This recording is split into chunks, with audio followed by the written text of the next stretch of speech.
حبي معاكم راح، يا محملين العنب فوقين عنب تفاح. عالروزانة عالروزانة كل الهوى فيها، وش عملت الروزانة الله يجازيها. كل من حبيبه معه وانا حبيبي راح، يا ربي نسمة هوا ترجع الولد ليا. عالروزانة عالروزانة كل الهوى فيها، وش عملت الروزانة الله يجازيها. حاجة تروح وتيجي ايدك على خدك، تعشق بنات العرب وفلوس ما عندك. عالروزانة عالروزانة كل الهوى فيها، وش عملت الروزانة الله يجازيها.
conversation.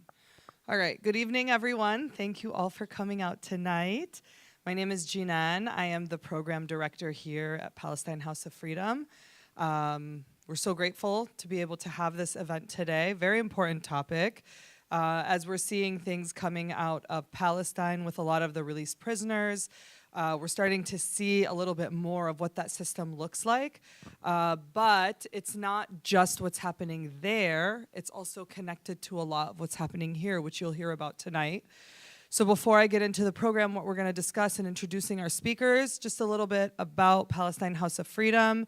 How many of you have already been here before? Okay, so a few new faces, great. So we are an education-based nonprofit, and we started in about a year ago, but we didn't go fully public until the end of July. And since then, we've been running programming out of our center. And a lot of the programming, obviously it's all centered around Palestine, but it's very diverse. We have things on culture and politics and history. We want to be the place for people to learn about Palestine. We've held events with a lot of other groups, so we do collaborations with a lot of the other groups doing Palestine work in DC. And our mission is to educate people and help them understand the importance of dismantling apartheid and how that is going to lead to a one-state solution for all citizens with equal rights.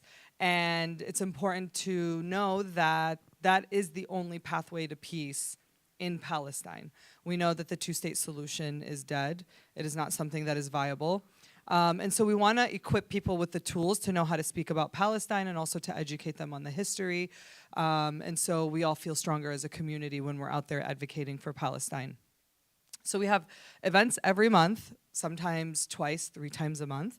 So be sure to follow us on social media, sign up for our newsletter. We send out emails every week.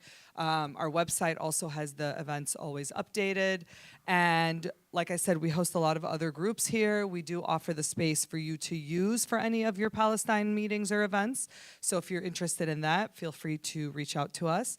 And then also we have art. So right now we're in between exhibits, but we have these great posters that were gifted to us from protest. And then some of the smaller art pieces that you see, these are actually from young children from Gaza who are living in Egypt. And these were brought over by someone who goes routinely, and she brought them over. We're going to be selling them and kind of auctioning them off at some point in the future to raise money to send to them to help support them. And so all of these small canvases were actually drawn by young Palestinian children. And so some of them are sweet, you know, like this one right here, and then some of them are just like a little dark and have, you know, a little bit of trauma coming through. And so we want to make sure that we are supporting all aspects of Palestinian culture, even, you know, the not so pleasant ones, because that is a part of who we are as Palestinians. And so for today, for our program, we have Nida Abu Bakr and Edward Martinez. And Nida is the daughter of Shukri Abu Bakr, who is one of the Holy Land Foundation 5 prisoners, who is still serving what is his 65-year sentence. She's been an advocate, and she's been out in the world basically talking about her dad's story and advocating on behalf of Palestinian prisoners. And she is here from Dallas, so we're very grateful that she flew in specifically for this event. And Edward has a unique story because he actually was recently exonerated. How long ago was it?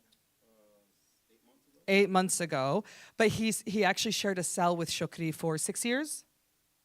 8 years. Okay, so he shared a cell with Shukri for 8 years. And that, you said in your bio that it helped shape his perspective, and Shukri taught him a lot of really wonderful things, which I'm very excited to hear about. And of course, moderating the panel is Miko, who is our founder and president. And he actually wrote the book Injustice, which was upstairs on the table, about the Holy Land Foundation 5, that came out in 2018? 2017. And in it, he actually interviewed all of the prisoners. And so it's a really wonderful book. He's going to talk about it. Feel free to purchase it. It's donation-based, and then he'll sign it for you afterwards. A little incentive for you there. And then we'll have time for question and answer at the end. So thank you all for being here tonight. We're very grateful. And yeah, let's get going.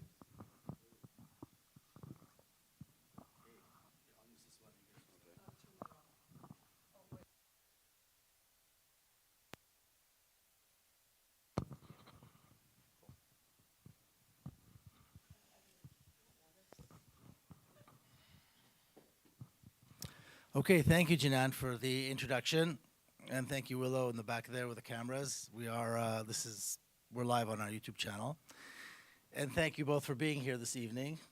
Um, uh, the story of prisoners and the story of the Holy Land Foundation, of the story of Palestine, are uniquely intertwined, and I didn't know that until I became aware of the story of the Holy Land Foundation around 2012. So a little more than 10 years ago, 12 years ago. And anyone who's been paying attention to the story, to the story of Palestine and the issue of Palestine in general, what has been happening in Palestine in general, knows that Israel has been keeping Palestinian political prisoners under horrendous conditions for decades and decades, really since the state of Israel was established. And the Palestinian prisoners in Palestine, probably starting around the late 60s and early 70s, through a lot of protests and a lot of work, a lot of suffering, had managed to win some gains, which are very small if you consider our lives outside of prison, but huge when you talk about life in prison, like mattresses or blankets or food, proper food, those sort of things. They fought enormously. And in Palestine, the prisoners make up a very, very important aspect of Palestinian society, of the Palestinian political life. Palestinian prisoners have managed to make an incredible contribution to the politics within Palestinian life over the decades, and rightfully so. They're held in enormously high regard in Palestine. And I learned a lot about this again as I was, my journey in activism in Palestine, and then as I was writing my first book, The General Son, I talked a lot about the prisoners because I met so many people who were prisoners. So moving forward to 2012, I was in Dallas and speaking about The General Son, the book that had just come out. And I was, at the end of my talk, I should say, a bunch of the students who organized my talk at the university came up and told me a story that was really unbelievable. And that was a story of the Holy Land Foundation. And it was unbelievable because I think like many people, had the expectation that the judicial system in America was not as biased as it is. That the expectation of a free trial, a fair trial, was generally met. So then but the story, I could not believe what they were saying, but there was always this sense in my mind at first, that was, well, they must have done something. I mean, this is such a horrendous story. I mean, these men were given these long prison sentences and so forth. They had to have done something. And this is a response that I received from people as I was telling them the story once I learned the details. And the realization that I came to, because I delved into this and because I was able to really learn the details of the story through the stories of the families, through meetings with the Holy Land Foundation, with the 4 of the 5 that I was able to visit in prison, and many interactions with them by email and so on, and speaking to their lawyers and reading thousands and thousands of pages of court documents, was that this was an unbelievable miscarriage of justice. But it was not a mistake. It was not something that just happened because somebody didn't see something or because there was a missing document, or it wasn't like an innocent mistake. This was, pre-planned. This was premeditated, a premeditated injustice. And what became very apparent to me is that the judicial system, just like the political system here, just like many other parts of American society and American life, have been occupied by the Zionists. There is a total Zionization, if you will, of the judicial system in this country. And so we can't separate the story of the Holy Land Foundation from the story of prisoners in Palestine. And I remember having conversations with Shukri, with Mufid, with the others as I visited them about their fate, about why they're in prison. And it was made clear to me, just as it was very, very clear to them, that they are part of the same story. And the only way, and this may sound pretty bad, particularly in the case of Shukri and Hassan, who received 65-year sentences, that they will be released when Palestine is free and Palestinian prisoners will be released. That is how strong the connection is.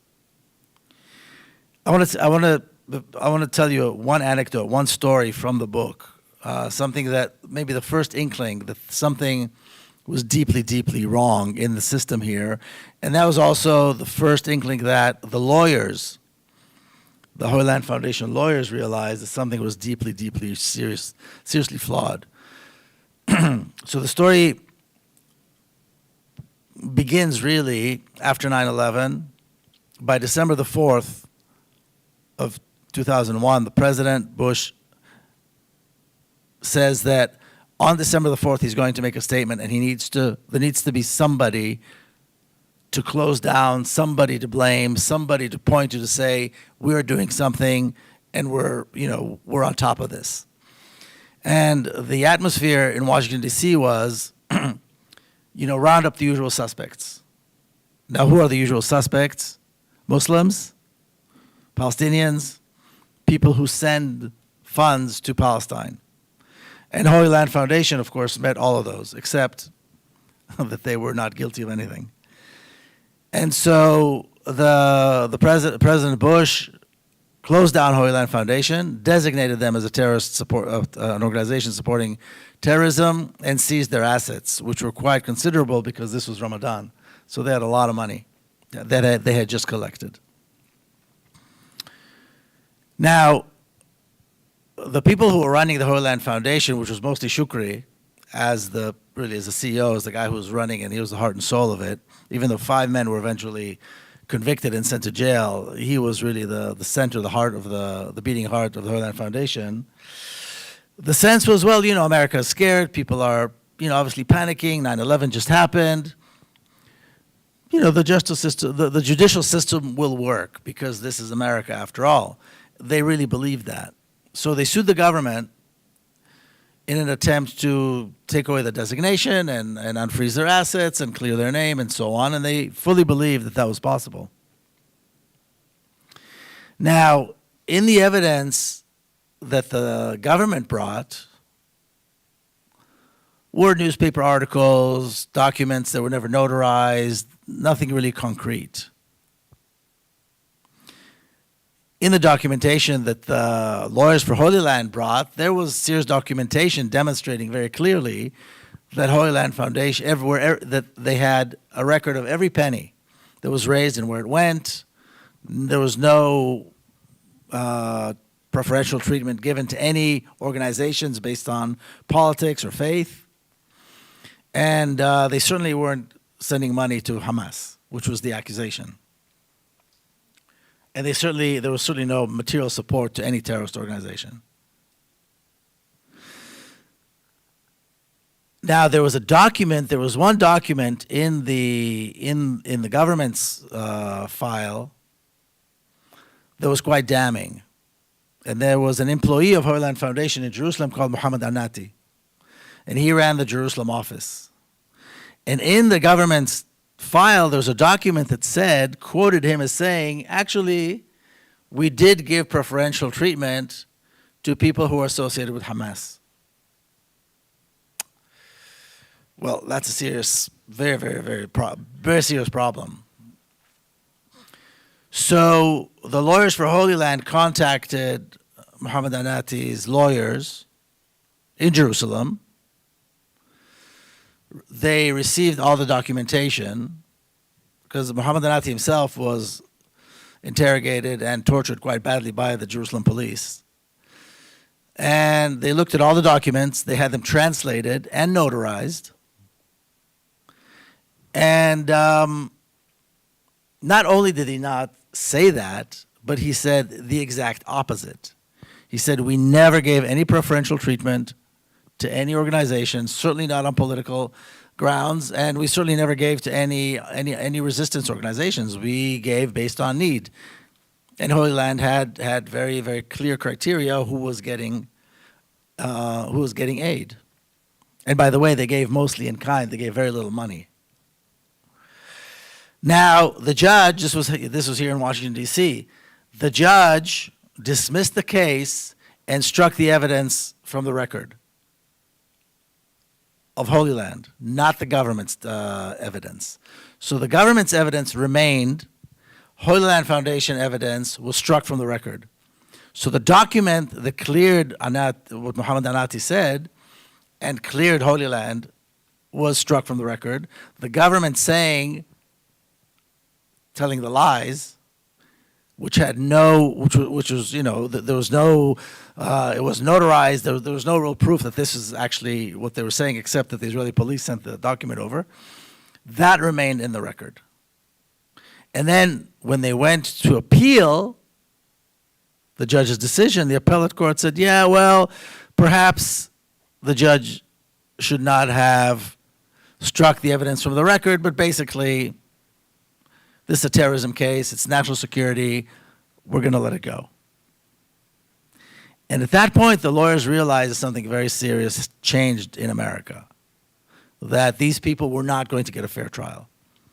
And by that point, they were beginning to hear that that their indictments were coming down, and it really wasn't clear what the crime was because nobody committed a crime. And that's really when things began to spiral. When I started reading and looking into this, it seemed ridiculous to me that the lawyers couldn't win this because it's such a clear case of injustice. And then I met the lawyers, and these were the finest attorneys that anybody could have to defend the Holy Land, and they were just shaking their heads. I mean, there was nothing they could have done to win this case. There was absolutely nothing they could have done. So the civil case, the initial one that I just described, was the first trial. Then there were two criminal trials. One ended in a mistrial, and the second one, everybody was convicted and sent to jail. Two of the gentlemen that received 15 years. They were really only marginally connected to Holy Land. I mean, they volunteered, they were helping out, and so on. One, Mufid Abdul Qadir, who also was a volunteer, but he really had nothing to do with the organization part of this, of Holy Land, received 20 years in prison. He's just been released to a halfway house. And then the final two were Shukri and Ghassan, who received 65 years each. Now, one more interesting anecdote is that Abdurrahman Odeh, who was one of the five that received 15 years, the government knew he had nothing to do. He did nothing wrong. He was selected only because they wanted to get him to collaborate, and they kept contacting him and repeatedly coming back to him, telling him that basically all they need from him is to testify against the others. This is how, all the way to the trial. During the trial, they came to him as well. They said, look, you can be out in 3 years on terrorism charges. And he looked at them and he said, you want me to testify against my brothers? And that's not going to happen. And he sat for 15 years in federal prison because he wouldn't, basically lie, even though he could have saved himself. And from what I understand, the others, Shukri and the others, told him, take the deal. He spent 15 years in federal prison, and his life was ruined. He couldn't stay in the U.S. He left about a year ago. He tried to live, after he was released for a while, and he couldn't do anything, and he left. And he moved to Jordan.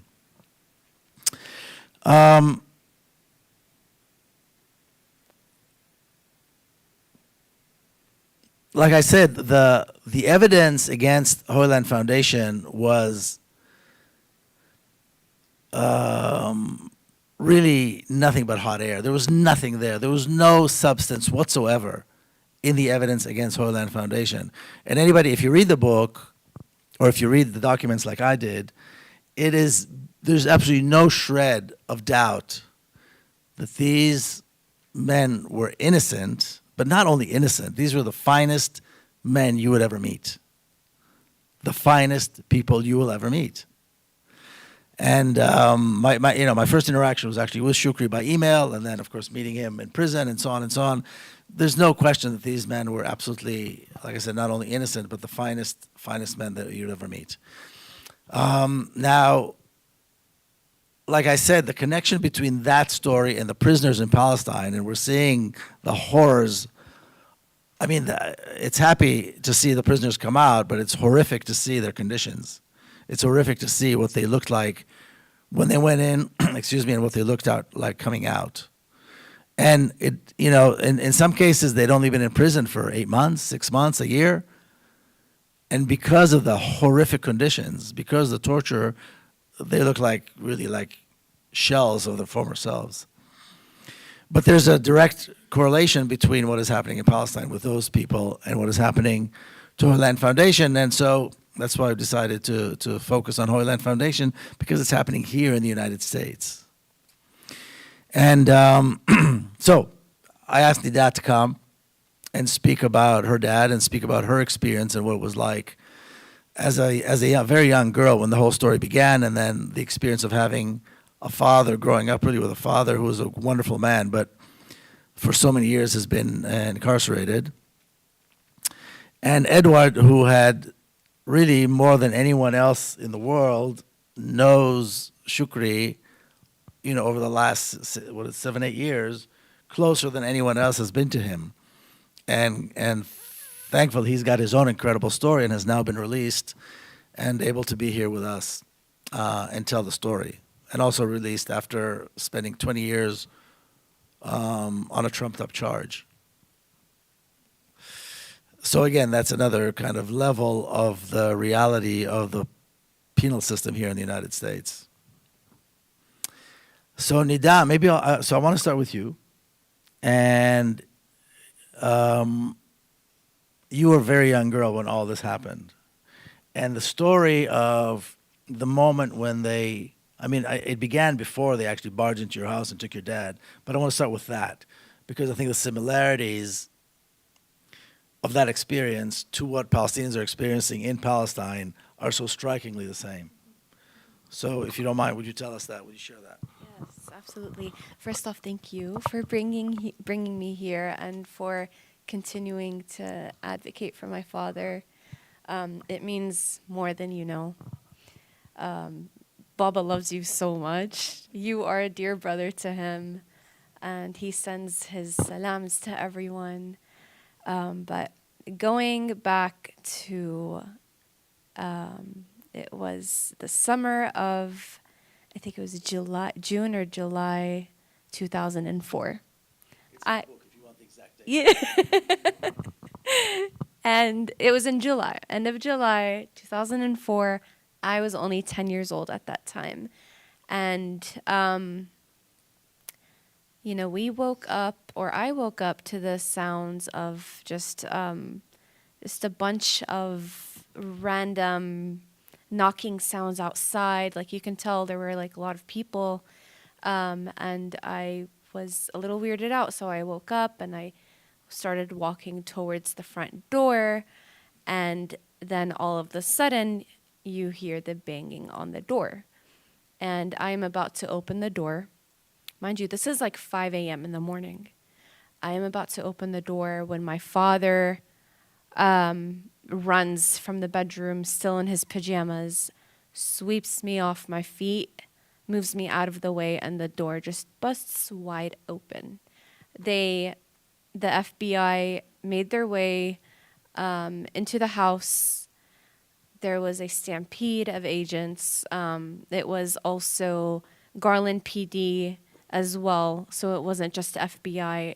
We had guns pointed at our heads. And, you know, this is something that is familiar to us because we see these scenes in the movies. We see these scenes on the news when talking about Palestine. And it was finally happening to us as Palestinians in America. And I always say, like, even though we're living in America, the occupation is following us. And that day was just evidence of that. And so they come in, they take my dad, immediately slam him against the wall. And we are shocked because it's like, you know, we never would have guessed that this would be happening to us. We thought, you know, we're safe here in the US. They rounded us up into the living room. It was me, who I was 10 years old. My sister, Zuhaira, was 19 at the time. My sister, Shuruk, was 3 years old. They went into her room, picked her up out of her crib. A stranger is picking up your baby sister, picking her up and throwing her at us in the living room. They threw her at my mom and had us stand there, witnessed everything. They turned everything upside down, looked through every crack in the house, every closet, every door. And one FBI agent, he was this man who was like 3 times the size of my sister, barged into her room, my teenage sister's room, and demanded that she gets up out of bed. Now imagine being a teenage girl living in the suburbs of Dallas and this big guy comes into your room. What are you going to think? You're going to be freaked out, right? She was terrified. And so he demands that she gets up out of bed, and she was like, no, let me put my scarf on. He didn't even let her put her scarf on. And after like some arguing, she eventually put her prayer clothes on. He grabbed her and brought her to the living room, and he told my dad, he was like, you need to control your daughter. And my dad looked at him straight in the face, and he's like, you're telling me to control my daughter? Well, I wonder what's going on for her to be acting like this. And my sister was left with bruises all over her arms. You know, that day was wild. It was crazy. I remember being escorted, me as a minor, to the other side of the house. I was alone with an FBI agent. She took me to grab something from the other side of the house, but really, like, looking back, it was for her to take this opportunity to question me, a 10-year-old. We walked past my sister's room, Sanabel, who, by the way, was the inspiration behind the Holy Land Foundation. She was hospitalized at that time. And my father, mind you, was, you know, he was out of work because the HLF was shut down in 01. So between 01 and 04, he was out of work and constantly traveling between Florida and the Emirates to work on a few projects. And so he had flown back in, I think the day before, to be here for one of my sister's surgeries. She was scheduled for a surgery. And she had to find out later on that my father was taken away while she was in the hospital in really bad shape. And she was only 16, 17. Anyway, they took me to her room, and the FBI agent started asking me about her. And she was like, what a beautiful room. Whose room is it? And, you know, me being the person that I am, I was like, it's for my sister. And then she's like, oh, where is she? And I'm like, she's in the hospital, but you know that already. And it's funny because, like, you know, I had never had any interaction with the FBI before, but I knew what they were up to, even though I was this little girl. But, like, you know, growing up as a Palestinian in America, Baba always taught us to be proud to be, like, a Palestinian. But we were also taught to know what's actually going on in Palestine and to know that we are targeted as Palestinians for just simply living, breathing as Palestinians. So I think, like, just from me having that experience at 10 years old, that opened my eyes in a whole different way. And I went through things that no other 10-year-old in America should be going through. But unfortunately, it does happen to us as Palestinians and other minorities here. So they took my dad away.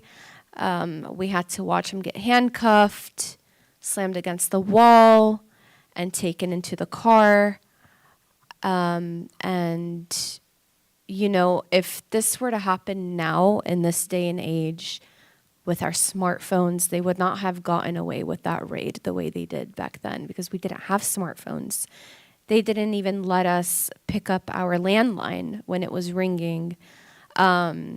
We actually were getting a call at the same exact time from Noor al-Ashi when her father was getting arrested, because they went to the homes of all 5 families at the same time.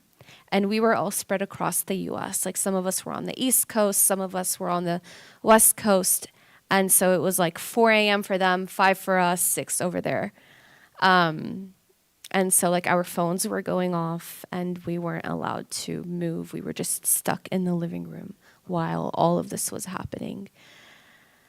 So it's been a roller coaster since then. It's been a roller coaster. But yeah, at just 10 years old, that's when life changed forever. And my father was imprisoned for 10 days before they let him back out. And he was released on an ankle monitor. But those 10 days, we knew almost nothing about him. He was able to call us like 3 days after they took him away, and the first person he asked about was me. It's crazy how, like, my father and I always had like this connection, but like really when it comes to like fighting for my dad's case, it's just been like me and him, you know, like this, we share this bond I really don't think anyone else would understand. And from day one, like, I was just always on his mind. I'm the one who opened the door, you know, and opening the door to the FBI led to a bunch of other doors opening in good ways and bad ways, if that makes sense. But yeah, like he asked about me, and he told me recently, actually, I had my first one-on-one talk with him. I was able to visit him, and he told me things about those 10 days. He's like, throughout the 16, 17 years that I've been imprisoned, those 10 days were the worst. They held him, they had him in a room, he was suffocating. You know, the summers of, in Dallas, they're horrible, and he had no AC, and he was without medication. So he was in that room suffocating, fighting for his life. Literally, he told me he, like, at one point fell unconscious on the ground. And yeah, so that's also like a form of cruel punishment for a man to be left without medicine, water, AC. And this was also before any trials happened. So, you know, they're innocent until proven guilty. This man was in this cell suffering before they can prove him quote unquote guilty. And that just shows you everything that's wrong with our justice system. The prison system by itself is a whole other story. Guilty, not guilty, like an inmate should not be going through that stuff. It's inhumane. And our country, the USA, is supposed to be one of the most humane countries in the US, in the world, right? But it is actually the opposite. And so yeah, since 10 years old, I've just been nonstop fighting for my father's freedom. That no 10-year-old should, like you said, should have to go through. And you touched on a lot of things that I'll go back to, like Sanabil, for example, your sister, and a few other things. But Edward, I wanna ask you, you know, one of the things that puzzled me the most in my interactions with Shukri and the others was the ability to continue, to remain sane, to remain, you know, a human being. And you just came out of 20 years having been, you know, an innocent man. and you were next to Shukri over the last 7 and 8 years. Can you talk a little bit about what it is that kept you sane, and what is that? What is it like for Shukri? Can you talk about that? The things that you experienced together, and how you got to know him, and so on. Yeah, sure. Well, thank you guys for being here. America's federal prison can be some of the most heinous places in America. It's still the only place where racial segregation is encouraged, facilitated, and enforced. For Shukri, I would say, well, let me give a short story, because I don't really want to make this about me. There was one time where I remember meeting, the first day that I met Shukri was, I had just arrived at Beaumont, and at that point, I was a dedicated litigator, like really into my case. So I remember coming out of the law library, and it was nighttime, the sun had gone down. And I'm coming out there, you know, I'm frustrated, because of course, it's like going to the law library and reading legal material, if your brain is not wired for it, it just seems like a whole bunch of spaghetti noodles, and you got to figure it out. But I remember coming outside of the law library, and there was a man reciting Quran in the yard at night, and just, you know, like he was just laying on the ground. And I just sat down next to him and listened. So that's the first interaction that I had with Abu. In the coming years, there were instances where Shukri had to, you know, step up his responsibility as one of the most level-headed men that I've ever met, to kind of like keep peace within the prison walls from so many different groups. What I realized about him that, first of all, Shukri doesn't have a background in a criminal mindset. Like I've never even heard him just not even curse. And if he gets upset, you won't be able to tell. And so, and he's a complete advocate of women's rights.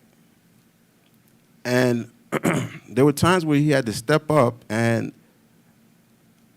I would dedicate myself to ensuring that he was well heard, respected, and given the space that he needed in order to do what he was doing, which was always spreading a message of love.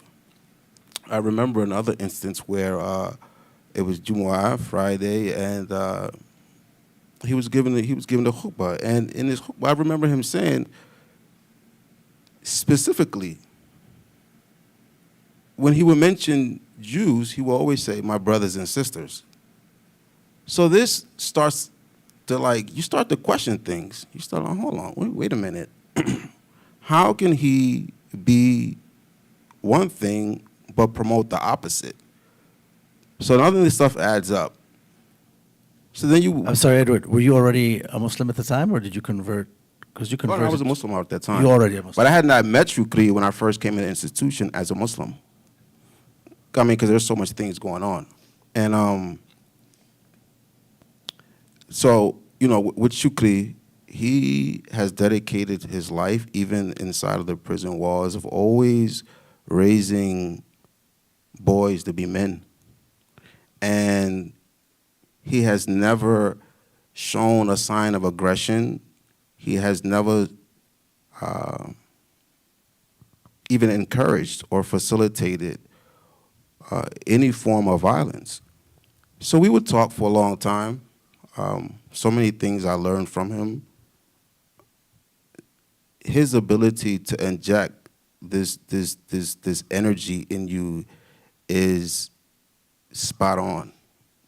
And he comes with so much love that you really can't fathom or see him in any other way.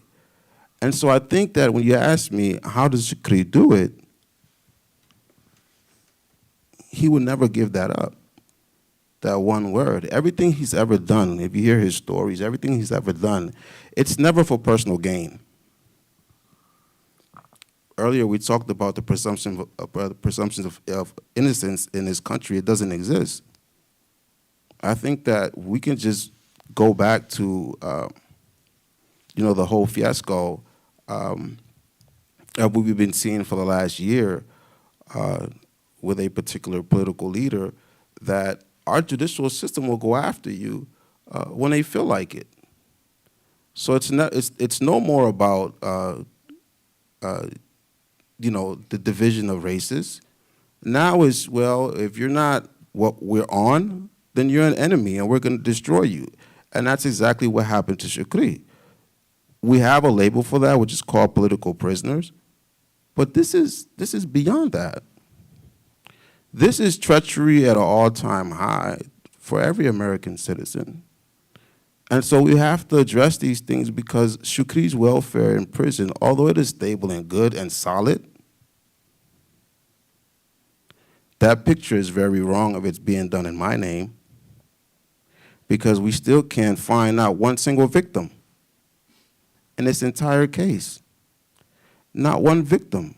So if you ask me how he does it, he never strays away from love. That is what keeps him sane. That is what he injects into people. That is what he promotes. And that is probably what he would die from. This man is unbelievably, this on an all-time, listen, you can't, it's hard to persuade me. He can persuade me with just simple love. And I need everyone to understand that this man that we're talking about, not only is he a victim of political intent, but he is a man that is just, been so wronged. Before we even get into, the other people that have been affected, he has been so wronged, but he stays sane and he stays strong because he never strays away from that one thing that was injected into every human being when we were conceived.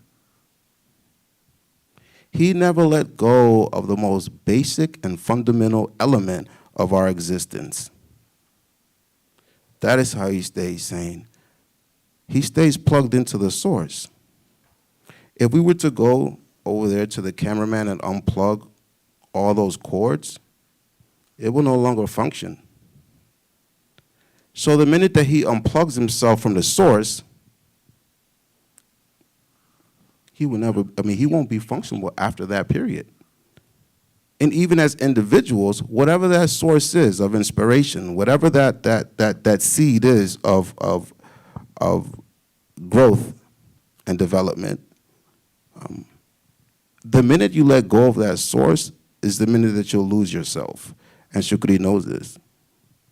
So he maintains himself gravitated towards that fundamental element that has created all of us.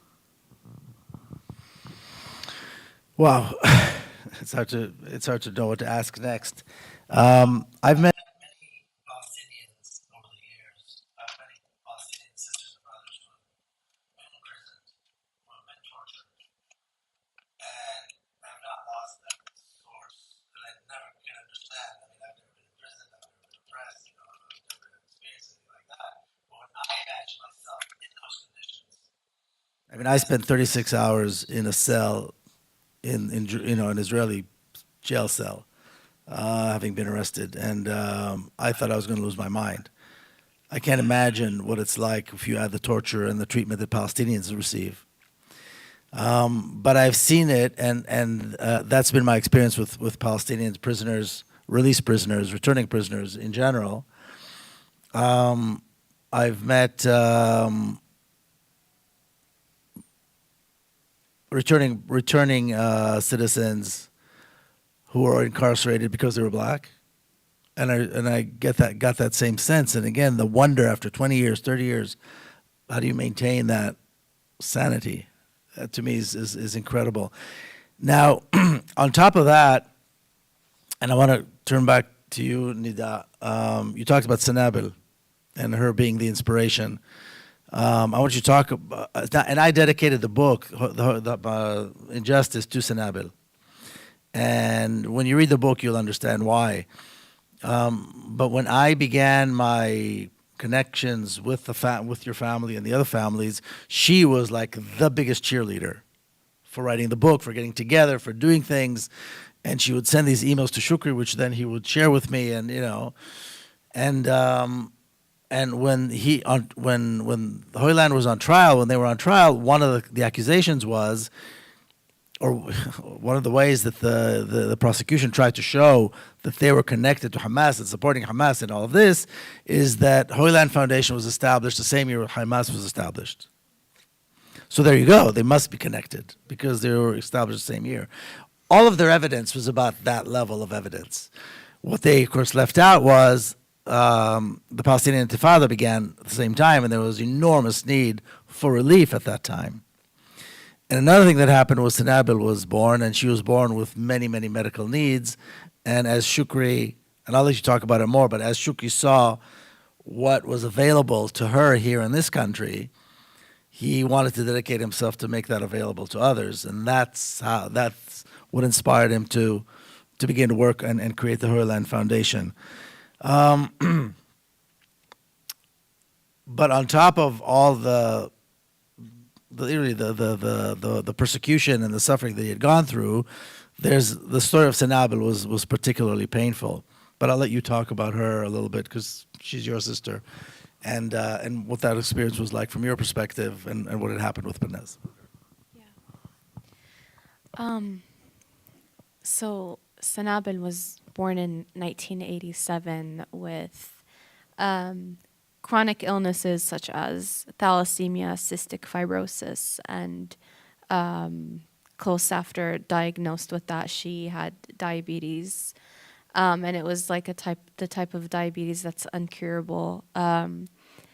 And so growing up, my whole 19 years of life with her, spent with her, because she did pass away when I was 19. My second home was the hospital. We would go downtown after school, and I'd spend my days there doing my homework and going to the playroom and then going back home. And Baba would, he never let us feel like Sanabil was sick or was a burden or anything like that. If anything, we had fun with it. Like, we walked around the hospital with him exploring new rooms, and he'd always take us to the gift shop to buy new treats and toys. And so, even though she was in the hospital because she had an illness, he still made it fun for us. I looked forward to going to the hospital after school. It was so much fun. And, life seemed great, even though we did have that going on for us. But when everything happened with the trial, Sanabil's health declined tremendously because, of course, stress. If you're a normal person and your health declines due to stress, imagine for my sister Sanabil. But again, he never let us worry. He never let us feel like anything bad was happening to us. But Sanabil and my dad had this special bond where even if he was across the world, anything that Sanabil needed, he would stop what he's doing to get what Sanabil needs. And, her story, or just her birth, inspired my father to start the Holy Land Foundation. With her birth came the birth of the Holy Land Foundation, which was also another child for my dad. And as you mentioned, the HLF was born around the time of the Intifada. He was in the hospital room with Sanabil, watching the news and seeing clips of other children in Palestine suffering. And he's like, my daughter is a Palestinian, but what makes her any different than those kids? It's just that she was lucky to be born in the US. That's the only difference. So with that inspiration, he wanted to help the other kids to have a chance at life. Now tell me, where is the terrorism in that? What makes a person a terrorist if they want to help innocent children grow up and to succeed and have a chance at life? The only crime was that they're Palestinian. And just being a Palestinian right now, I'm a criminal. That's criminal enough. And, Sanabel had to, I think of all of us, she's the one that had to feel it the most. Like, she truly fell victim to all of this. I truly believe if none of this ever happened, she would have still been here with us right now. Yes. So Baba, my dad, was in the CMU in Terre Haute, Indiana. And they call it mini Guantanamo for a reason, because the prison is like 98% Muslims. A lot of them are held there for so many years before their trial even happens. And a lot of them are really, really good kids. Like they come into this country and they fall into some trouble by like getting entrapped by informants, and it's crazy. That's a whole other story. But Baba was halfway across the U.S. and Sanabel's health was declining. She eventually started to, the way her health declined, the way we noticed it first was she started talking more innocently and more childlike. And I remember I was, 19 years old. I had just flown back from DC. I had my first lobbying trip. And I came back feeling great and energized, high spirits. And I'm in the car, driving her car actually, and my mom is in the front seat. They picked me up from the airport, and she's like, listen, drive us to the hospital. And I'm like, oh, okay. I thought we were going to go home so I can freshen up and stuff. She's like, no, we need to go to the hospital, but I need to tell you something first. Sanabel is not the way she was just a couple of days ago when you left to DC. And I'm like, what do you mean? Like, it's only been 3 days. She's like, no, it's not the same. And I didn't think much of it until I got to the hospital and I saw the way Sanabel was. She was still like joking with us, laughing and everything. But, I thought it was just going to be like any other time that she goes into the ICU. They took her to the ICU and her health just went, down. And I remember my dad he kept calling, and, imagine my dad being alone in a prison cell halfway across the U.S., not being able to be there for his princess. Like, that we'd call her his princess, daddy's little girl, his miracle child. He was helpless, and at the CMU, they were nice enough to let him call whenever he needed to. He would go into what's his name? The counselor's office, and they gave him the time he needed to call. But he did request at least a video call, and they denied that. And over there, you're supposed to be able to have a video call with a dying family member. Even in some cases, they let you out for a day for the funeral, but that didn't happen for my dad, obviously, because of who he is, and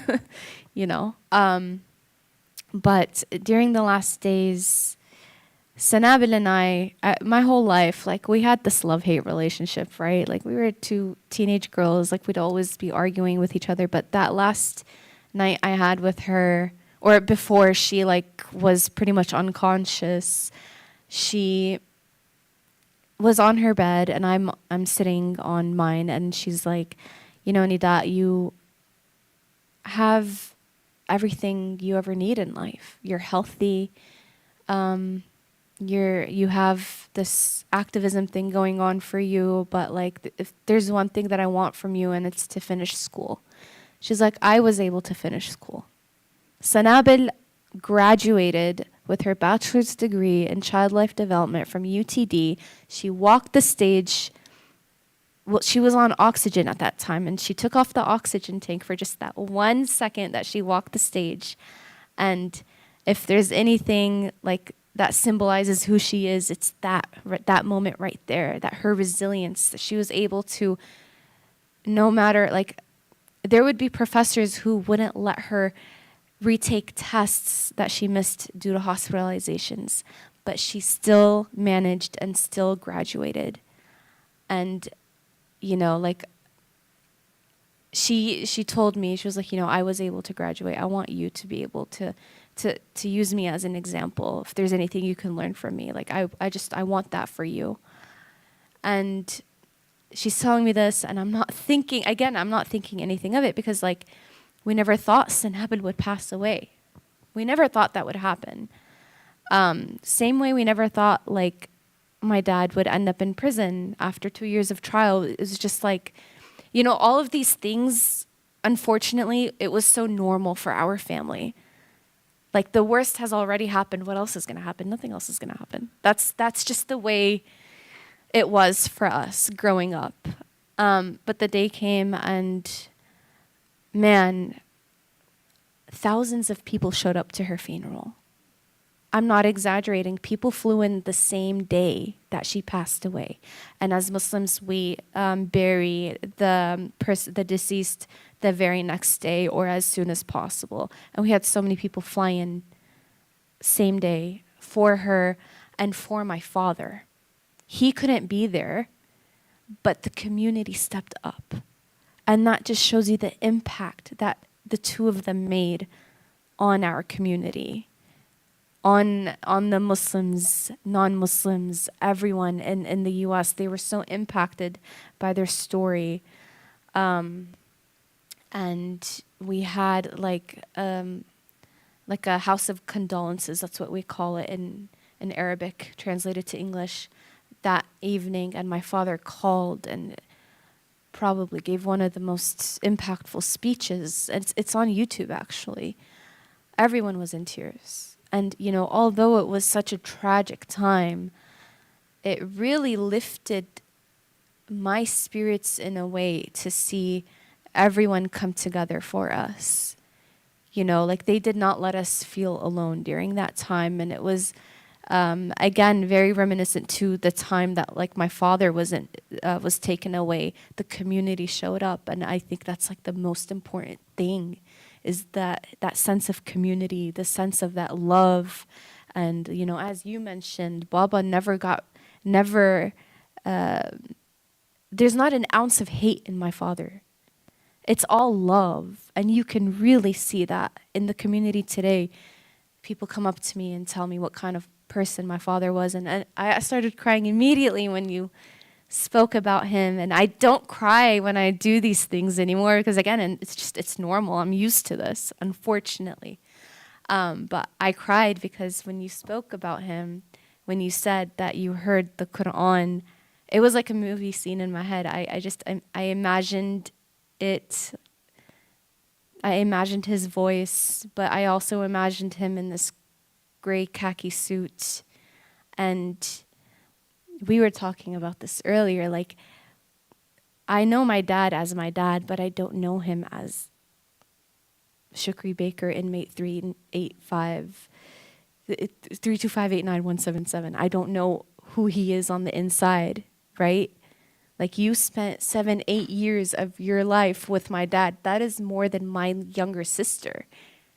Sharouk was 7 years old when he was imprisoned. But during those 7 years, he did not spend it consistently with us because he was always traveling for work. And then he was imprisoned for that summer of '04. And then eventually, like, he had to move overseas for a little bit. So calculating that's probably like 5-6 years spent altogether with my dad. You know my dad better than my younger sister. Isn't that, like, insane? Isn't that? But so hearing that from you, it's a different feeling to know, to hear these stories about my dad, who he is on the inside. Because Actually, that was going to lead me. That's what I was. Sorry. I was going to ask. Because when you and I spoke, I'll grab this real quick. I don't mean to interrupt you, but when we were driving, I picked her up at the airport today, and we were talking about you being here, and Nida said what you just said. She said it to me.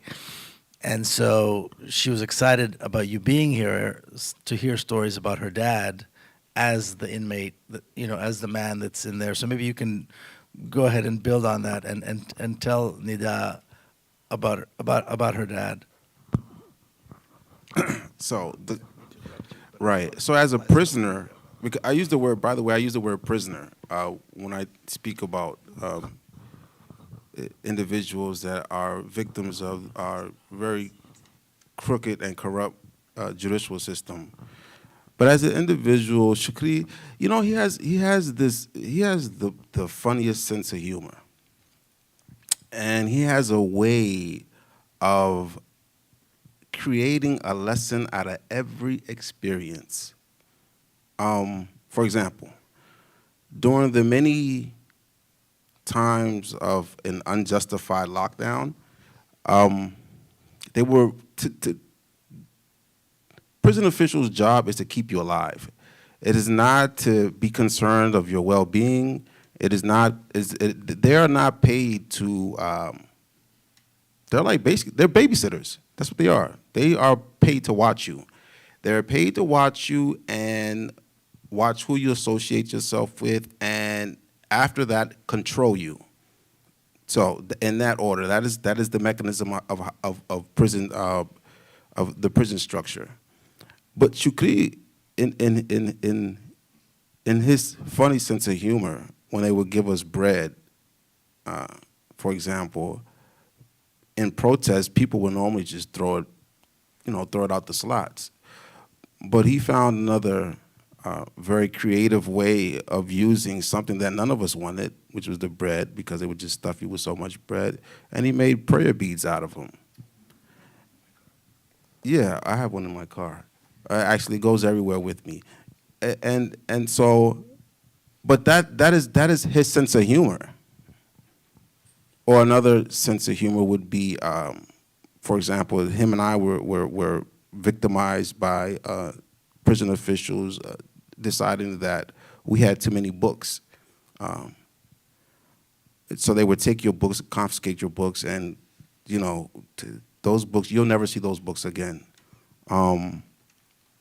But he would always, joke that maybe they couldn't read that well because, the entry level exam for a prison guard is not, you don't have to be the brightest, literally.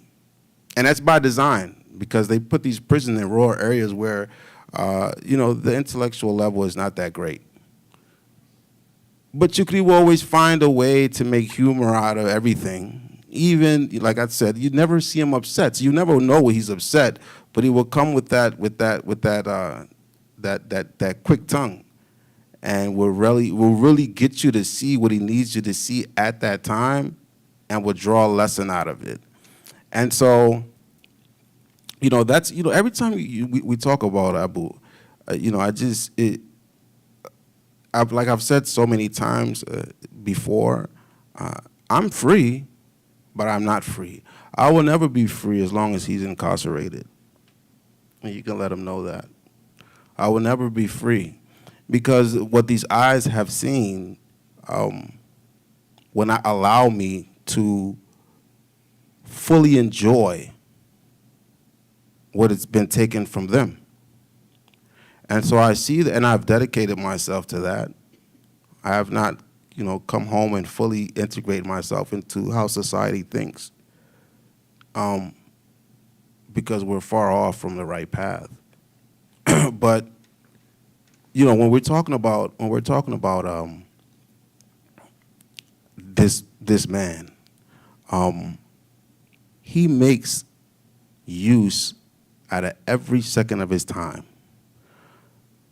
He was solely responsible for making sure and ensuring that so many young men got something as simple as a GED.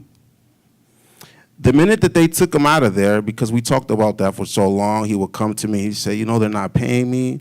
I said, they're not paying you? Oh, don't worry about it. We'll go down there. He said, no, no, no, no, no, no, I don't know. He never wants problems. So you have to. I'm sorry, paying him for what? Can you elaborate on that? Well, okay. So in prison, you work. You work. You're underpaid, of course. It'll equal out to maybe about 50 cents a day, maybe, right? 80 cents if you're lucky. Which, by the way, I'll keep you guys posted. I'm on a complete mission to change that. But with Shukri, you know, they wasn't paying them. I said, you know what we can do is we can go to the library and we can create your own study session separate from them, so that now they don't feel like you're a burden to their. So wait, so he was teaching in a class? Was it He like, was teaching arithmetic. It was Basic. organized? It was organized. Well, it's supposed to be organized. And that was one of the things that frustrated him so much, that nothing there is organized. But he was still dedicated to helping people.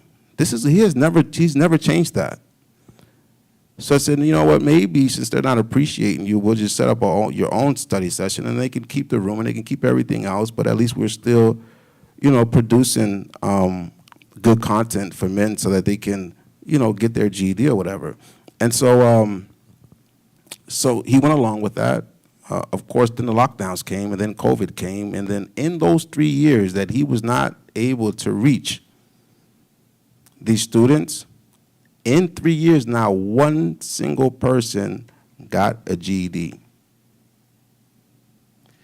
Now, that's a problem, because now what our prison system has become, it has not become an institution of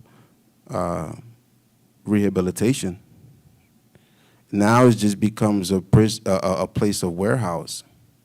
And so men are being warehoused. Shukri is not exempt from that. But he knows that to remain true to oneself, in this particular case, like I said, love, that is who he is. If I was to sum it up in one word, he knows that if he strays away from that, then all this was for nothing. So he hasn't been able to go back and work and teach since? Well, I mean, I haven't seen him in almost 2 years. Yeah, but when I left, so when I left, when we first departed, prior to me going back to court, he had just started back at the school in the education department. And he did get class going again.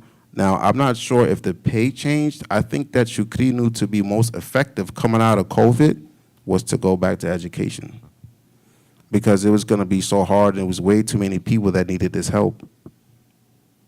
So dedicating himself back and placing himself back around an environment that wasn't really good for him, you know, he outweighed the reward, which is just people being educated. And that was his time to always spread his message. Especially, you know, it's no secret that prison is filled with very bad people. A lot of them have very bad habits and bad perceptions about even how do you deal with the opposite sex. You know, and building men up to come out here and be respectful towards women, to be law-abiding, to be committed to rebuilding not only oneself, but community as well. And so this is the message that he spreads. This is what he dedicates himself to on a daily basis. He's continuously harassed. That won't change. Continuously being raided. We talked about the raid. I mean, to raid his cell is nothing. It happens on a regular. But there is no doubt in my mind that he will overcome. And then there's no doubt in my mind that we'll work on his release. So I want to open for questions now. I just want to say, so when I embarked on this journey to write this book, I had no idea what I was getting into, and it took me a long time because, as you can see, I think you can tell just from this short conversation, there are a lot of parts to the story. First of all, there are 5 characters, well, 6. 5 of the men, and the 6th one is the organization, Holy Land, which, like Nida was saying, was like their child. And then there's the prisons, the whole the prison system and the judicial system and the courts and the lawyers and the families and the histories of each and every one of these men, their personal stories, the story of Palestine, and on and on and on. So I feel like having met these people, met their wonderful families, recently met you, Edward. It's been a blessing in so many ways.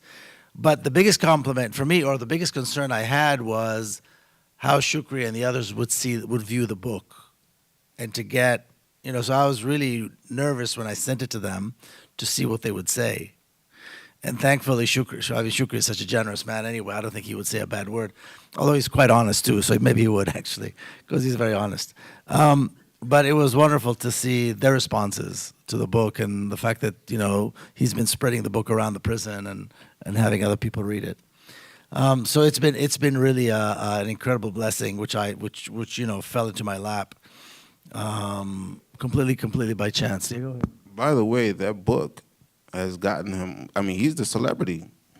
This book has been read by some of the most dangerous people in America.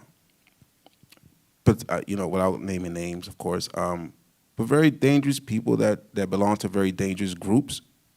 But who Shukri has a way of just dismantling this anger and this aggression, and he would start with the book. Because in prison, a badge of honor is everything. So the book gives him a badge of honor. Everyone sees that he's been railroaded, so he's even respected even more. Like with Shukri, with Shukri, he is the least, that's the last person his safety is the last person you have to worry about in prison. I mean, his safety, if anything happens to him, it will only come from prison officials. But other prisoners, no. They look at Shukri as how everyone who interacts with Shukri looks at him. And his first way of dismantling you is to give that book out. Well, that's wonderful to hear. That's incredible. Thanks for sharing that. So if anybody has any questions, anything they want to add to this conversation, please feel free.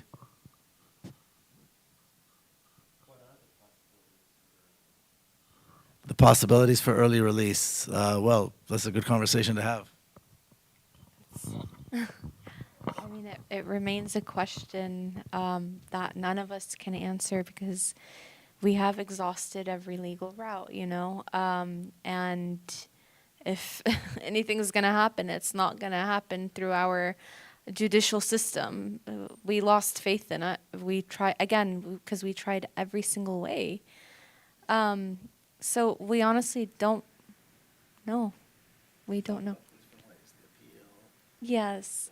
So they had the appeal, but the Supreme Court denied to even hear the case. They just shut the door on it. It was not fair at all. My dad can't even, they keep denying his request to move to a medium security prison. So just even the prison itself they're denying that. He's in a maximum security prison right now, and also in one of the most violent and deadliest prisons. It's also known as Bloody Beaumont.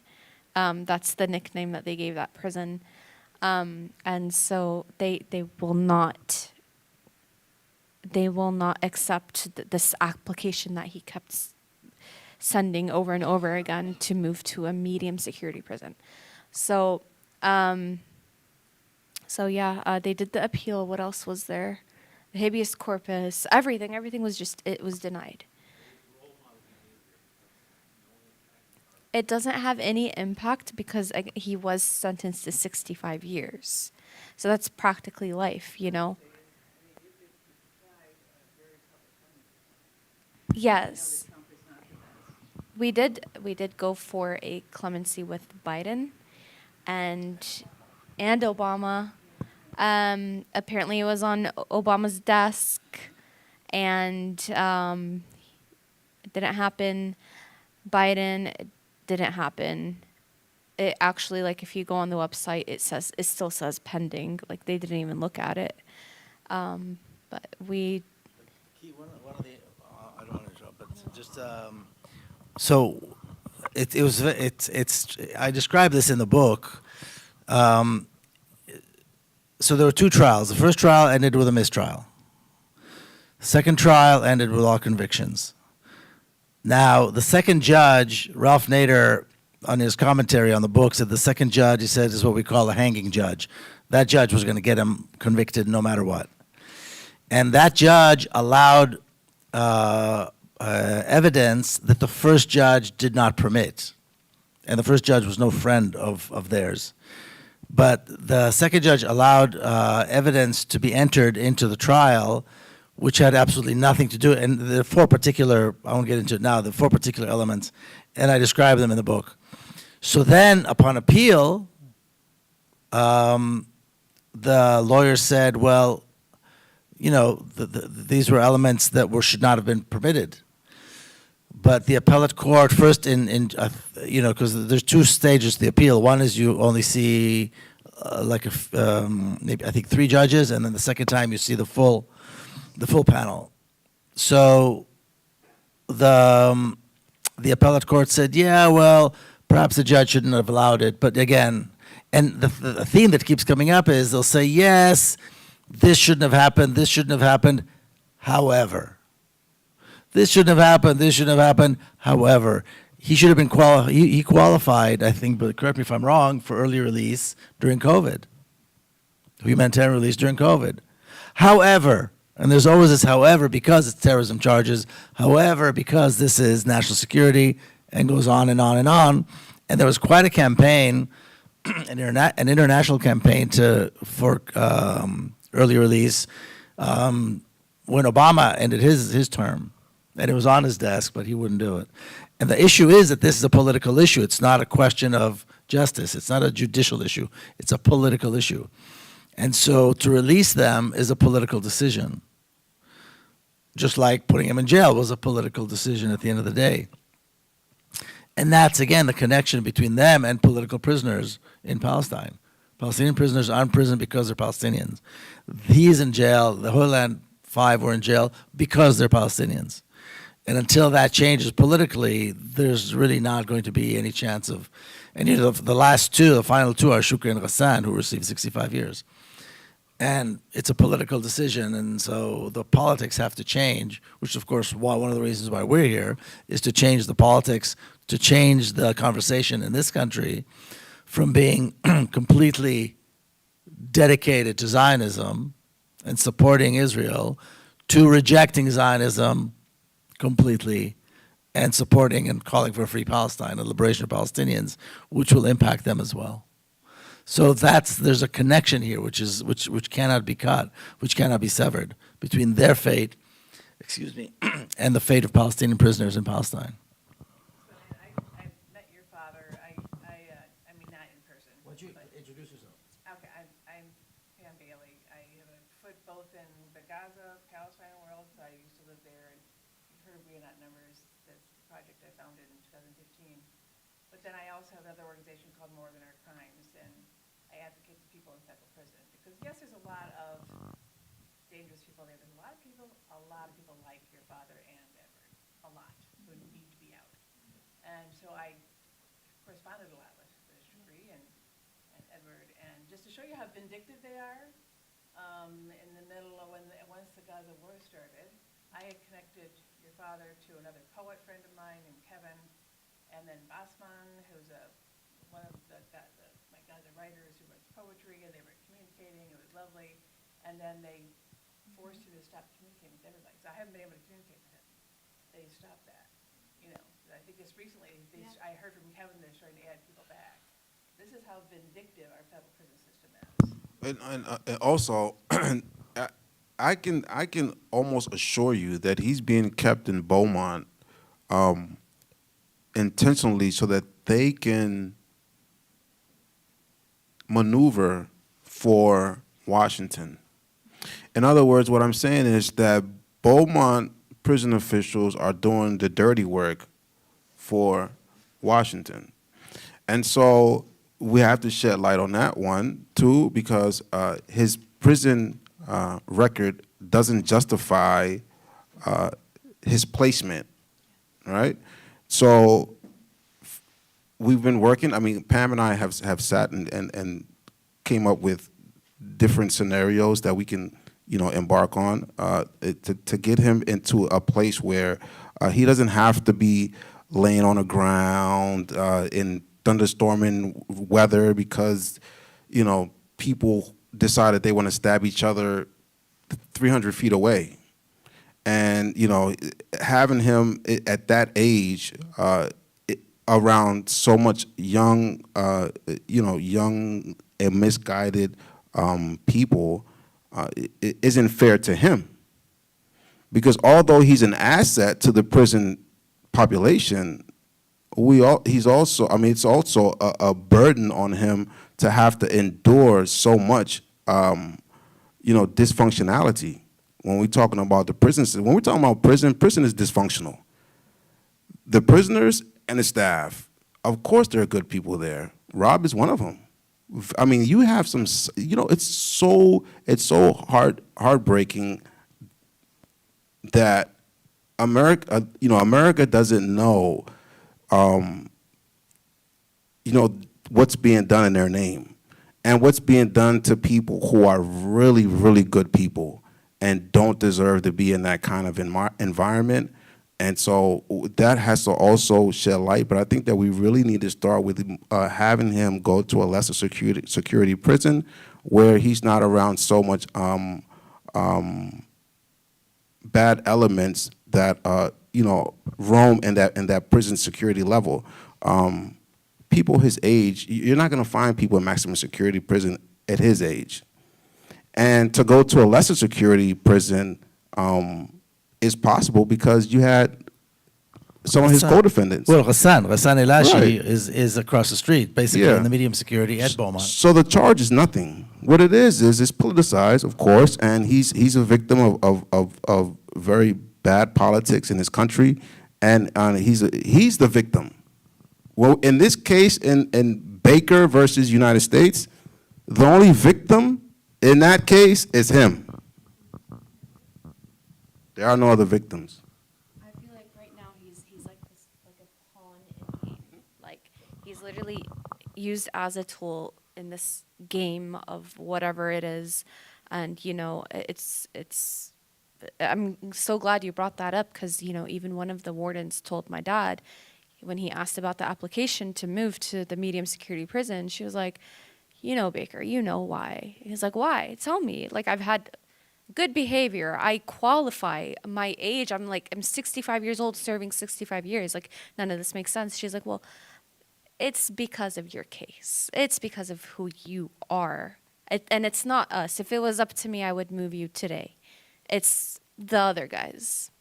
So that just shows you, like, my father, yes, he's in a United States federal prison, but at the end of the day, he's still controlled by the government and above that, Israel. He is a Palestinian political prisoner in a U.S. federal prison. He is no different than the prisoners in Palestine. They're all in there for the same reason. And he also is an American An American, yes. who's being victimized by a system that is supposed to protect them.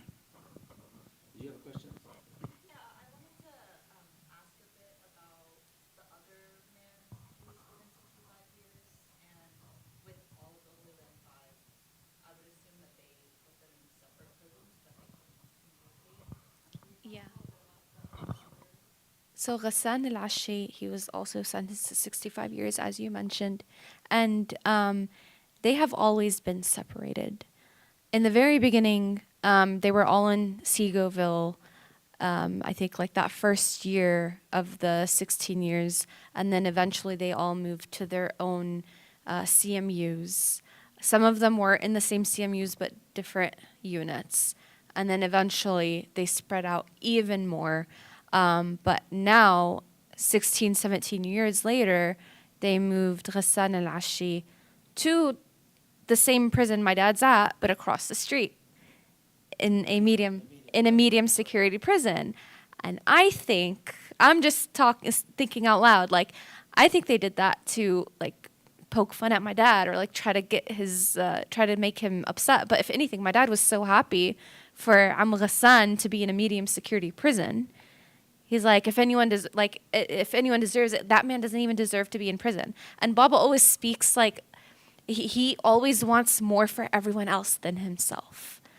And he always says, if we have to choose between the two of us to get out of prison, Ghassan first. I'll stay here. I'm fine. Yes. Yeah, and they're also similar in character. These men are just some of the finest men you will ever meet. And also the most positive, the most radiant. Like Ghassan al-Ashi, he's just on another level. They all write so beautifully as well. I don't know how, but they say, what did they say? They say, like, when you put a coal under pressure, it turns into a diamond. That's exactly what happened to these men. Yeah. So, has anybody here been to prison? Or visited a prison? Okay, just a couple. So, again, I only know about prison because I visited. So, when I visited Mufid Abdul Qadir, who just released into a halfway house, he had just moved from the CMU, which is like the stateside Guantanamo. CMU stands for Communication Management Unit. So he had just moved from there to a medium security prison. And that's when I met him the first time. And it's a world of difference. You see it as a visitor between the maximum and I mean, there's less guards, there's more freedom of movement, there's children, there's a lot of things that are allowed. And Mufid was sitting there, and there was a family there with kids. And he said, this is the first time in, I can't remember how many years, he said that I've seen children run around. He wasn't allowed to see his grandson, to touch and kiss his, when his grandson was born. And he's like, wow, this is the first time I've seen kids running around in so many years. So, I mean, the difference is it's a big difference. And you see it, again, even just as a visitor, so clearly as an inmate, it's a very, very different. And so it would be a great relief for Shukri to be able to. And again, Ghassan, who was also sentenced for 65 years, was sent there I don't know when, but he's been there for a while now. So why Shukri is not being sent, nobody knows. Yeah.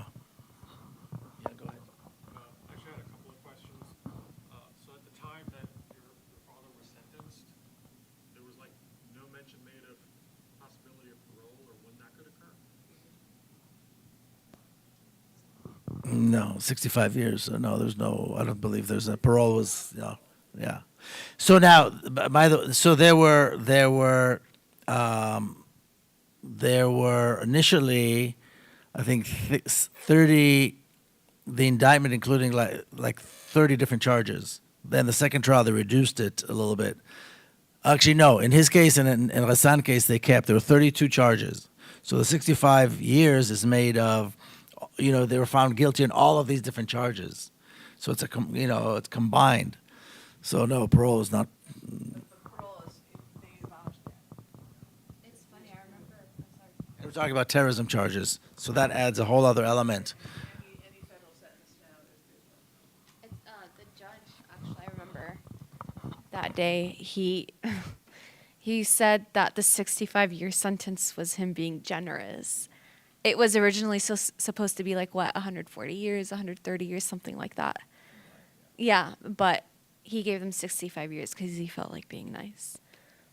I want to say one more thing about that. Now there's this talk about coming after the nonprofits that advocate and for Palestine, and somebody was saying to me, so what? So they take away the nonprofit status, you can still operate as a business maybe, but if we look at what happened to Holy Land, there's a pattern. So removing the nonprofit status is the first step. Now, once you remove the nonprofit status, they remove it because you violated it. So how did you violate it? You applied for nonprofit to say that you were going to be engaged in education or relief, but really what you were doing is you were supporting terrorism. So now you're going to be charged for lying on your IRS application, for lying on the tax, all the tax filings that you did as a nonprofit, and for supporting terrorism. So now there's a whole list of accusation, a whole list of charges that they're going to come after you for. So removing the status is only the first step that allows them to then charge you with all of these different additional charges, and that's what happened. That's how they ended up with 32 charges. 32 charges that they were, for which they were indicted. But that's really the first step. So that's really the danger for all the nonprofits dealing with Palestine, that is the slippery slope. And that's really the intent.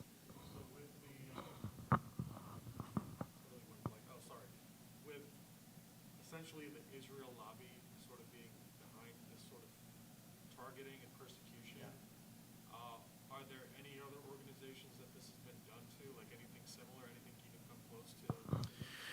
Well, AMP and CARE have been persecuted for decades, and one of the connections that they tried to make was that AMP, American Muslims for Palestine, were descendants of Holy Land, and therefore they were connected to connected to Hamas, and therefore they've been going after them nonstop since this, and now. They've been taken to court in a whole bunch of different states by families of the hostages that were taken on October 7th. So I mean, it's an ongoing a war of attrition to try to exhaust their resources and exhaust them emotionally for going to case after case after case. So yeah, they've been going. I keep dropping the book. They've been going after these organizations nonstop, particularly the ones that are more Muslim oriented. Absolutely.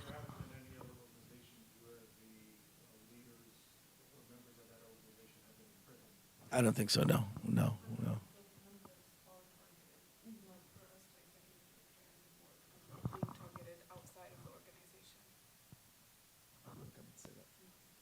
Okay, they've been targeted. They haven't been prosecuted yet, but they've been targeted. Absolutely, yeah.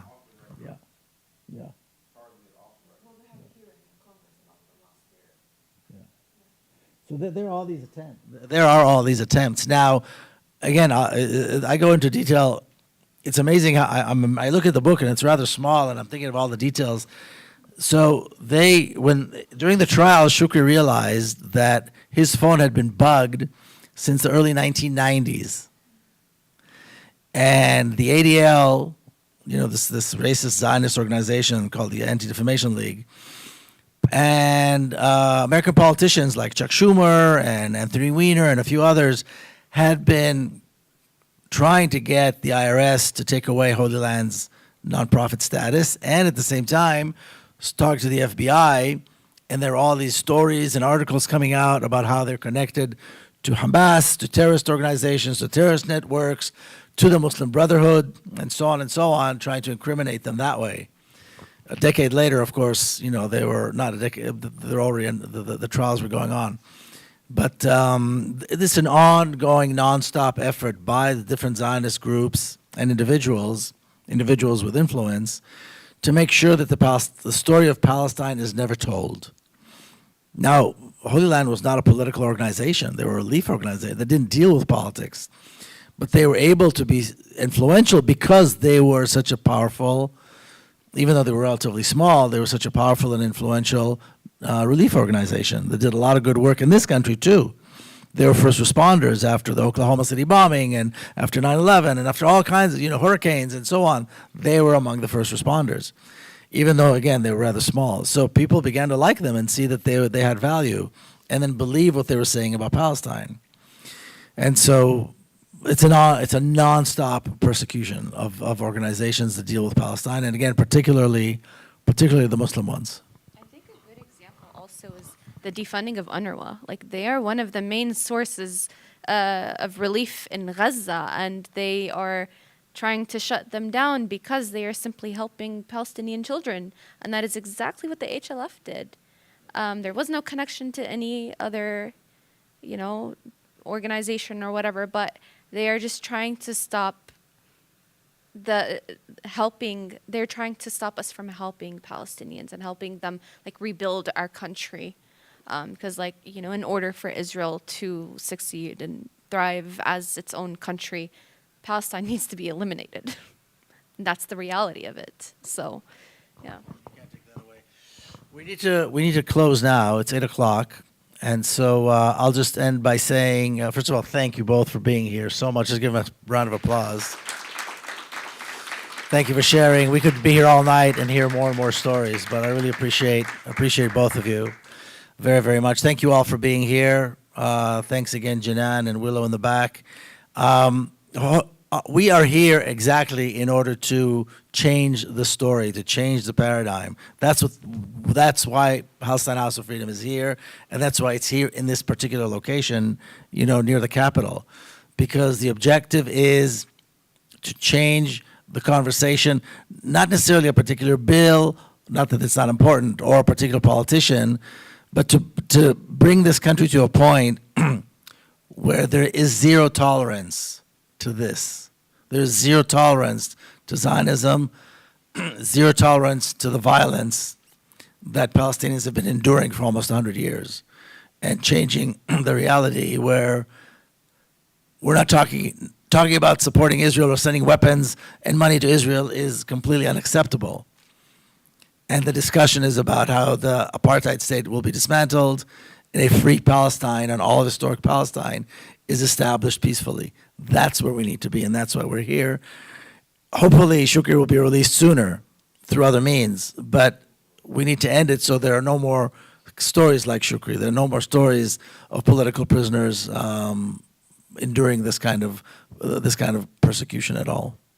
So again, thank you all very, very much. And back to Jinan. Yes. Thank you. Watch your foot. Otherwise, people are going to say I try to take my boss out. Okay, so I'm going to make a pitch. I know a lot of you donated when you bought your tickets, and we really appreciate it. Our goal here is to continue to do these types of events, and any amount that you can donate to us is always welcomed.